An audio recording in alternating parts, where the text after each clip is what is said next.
咁啊排八字係點樣排法咧？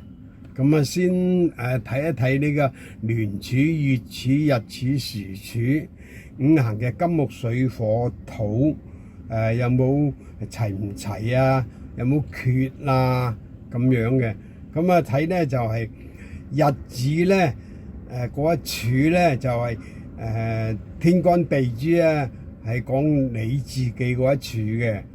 咁啊就日子咧就對翻咧就先對咧就係月份嗰一柱個天干地支，即係叫做十神啦，日子十神啦。咁睇完月柱個天干地支咧，就睇翻咧就係時辰嘅天干地支嘅十神，同埋年份嗰個天干地支嘅十神。咁啊，你日子咧就係睇月份咧就係一個提綱啦。咁啊，月份先睇就係點嚟睇一睇月份嘅提綱啦。咁啊就有冇生旺於你啊？有冇克旺克你啊？咁樣睇法嘅。咁喜神啊，有冇忌神啊？咁樣。咁啊就嗰個天干咧就係一字咧就係對應七字嘅。對先對翻咧就係天干嗰幾柱，然之後再對翻咧就係地支嗰幾柱嘅。咁一至對七柱啦。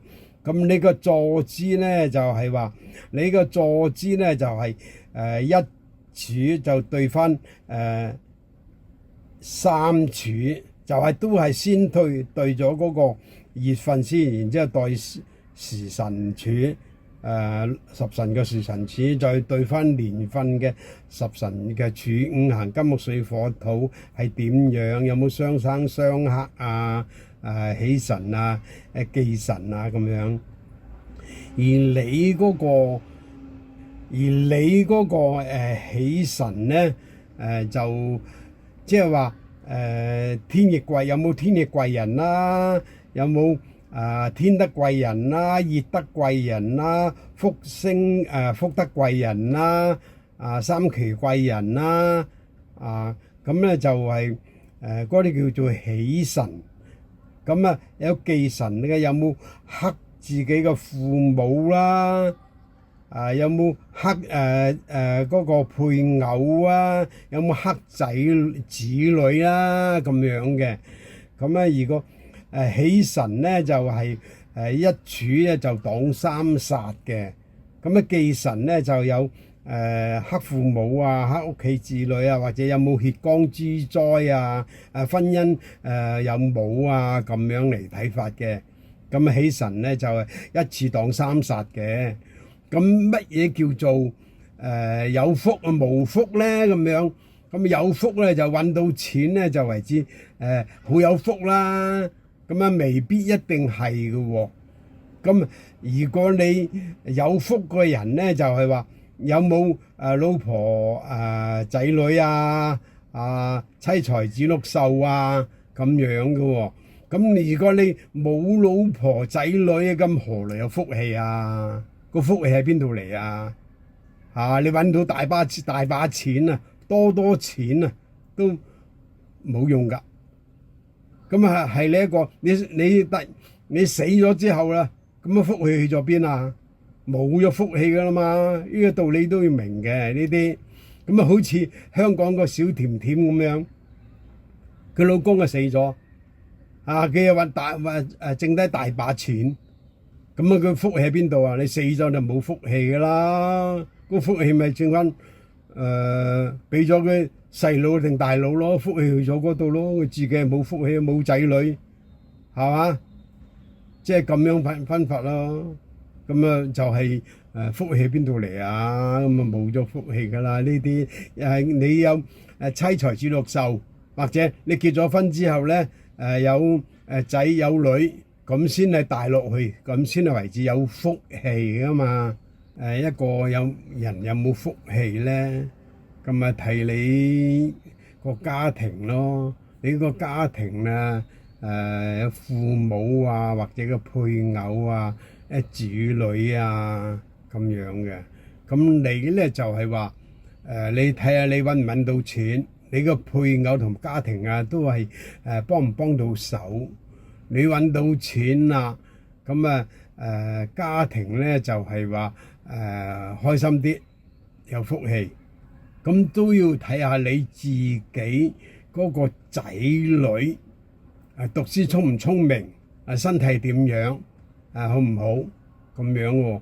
咁讀書聰唔聰明咧，就係話睇你個八字命理八字啦。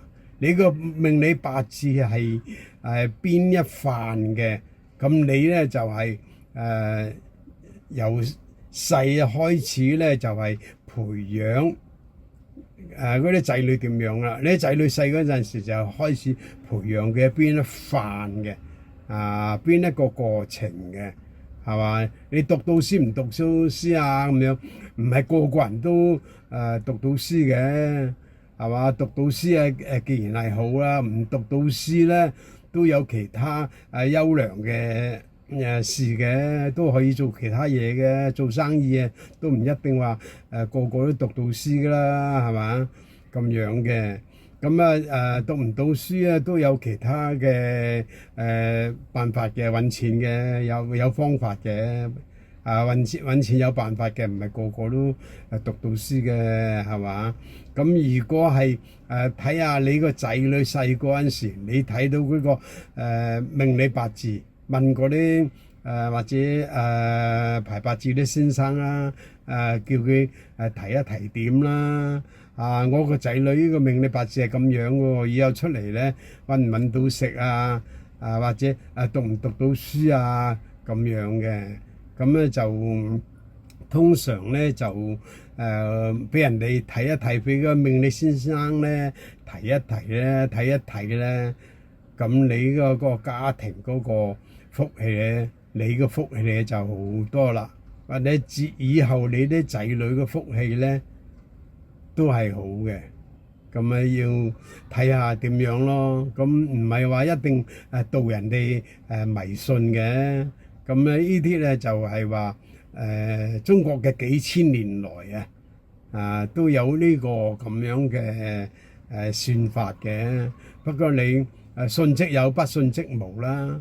但係我都希望咧，就係話你個仔女出生咗之後咧，就俾一個命理八字先生嚟睇一睇，佢大個咗專長係邊一行做嘢做生意有冇辦法揾唔揾到錢或者讀書讀唔讀到出嚟又係交朋接友出嚟對呢個世界係點樣嗰個運作咁樣自己咧就係讀多啲書係好啲嘅咁樣嘅。